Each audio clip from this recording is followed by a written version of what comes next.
So if you hate that job, mate, you've just guaranteed with your attitude that you're going to hate the job for the rest of your fucking life. I'm going to tell you this. I don't think there's a job in the world that is fantastic all the time. But there are people in the world who enjoy their job 100% of the time. There's the difference.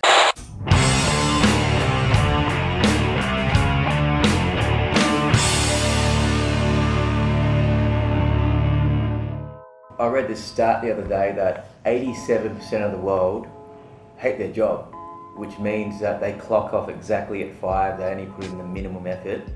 And then you see people like yourself and hard workers and a network of people who do well in life and work. What's the difference between someone who's in that 87% and high performers? Well, I think it's fair to say if you hate your job, if you're going with that mindset, that attitude, I hate my job, then you're never going to do well in your job. You're just going to pick up your wage and you're never going to put any more effort in than is required, and that attitude will actually plateau you. In other words, you will never get beyond that job. That'll be your job for life. So if you hate that job, mate, you've just guaranteed with your attitude that you're going to hate the job for the rest of your fucking life. I'm going to tell you this.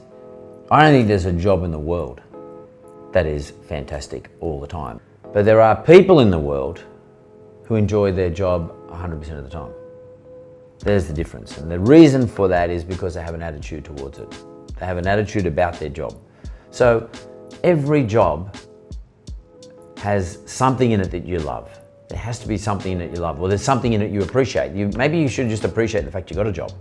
Maybe you should just appreciate the fact that you've got a community who you work with, who you can be friendly with, who you go to see every day instead of being, maybe your alternative is going to be sitting at home doing fuck all. Maybe what you got to do is stop comparing yourself, your job, what you think your job is, or what you know your job is, relative to the perception, what you think someone else's job is. Get off Instagram, because it probably means you're looking at what the 1 minute that people are putting up about their job, 1 minute out of every day or every week even, where it looks like they're doing something fantastic compared to what you're doing. So stop comparing yourself.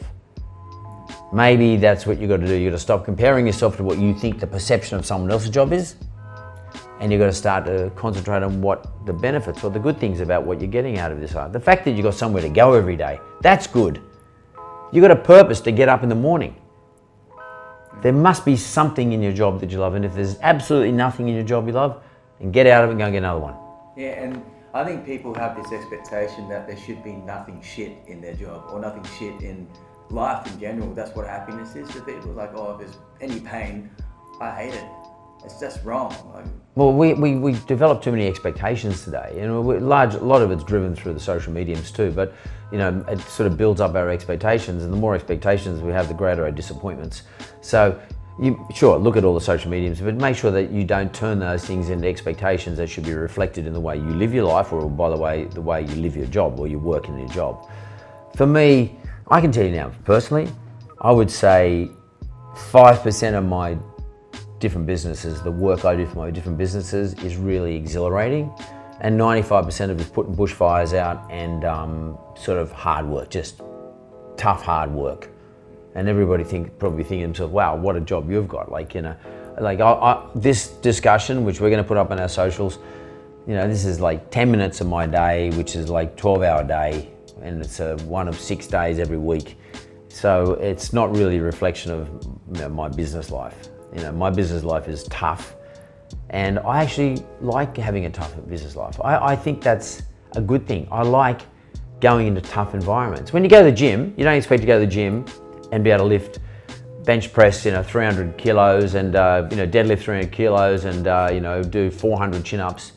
It's hard, but you enjoy it because you're doing something that you have an attitude towards that you want to do. You think there's an end goal. Well, apply the same attitude to your work. You're getting paid, you've got a place to go every day, you've got a community in which you're working, you've probably got customers who you are serving, you're forming part of the greater economy. And by the way, if you don't think any of those things exist, then get out of it and find yourself a place where you do some of those things. They're your bare minimums. It's life. I mean, if you don't have somewhere to go to work every day, then you've got something to complain about. That's when you are miserable. when you've got fuck all to do, nothing to do, nobody values you, there is no purpose to your life. That's where it's tough. They're the people I really feel sorry for. I don't feel sorry for people who sit around thinking, oh wow, my business, my job should be really exciting, because none of them really are.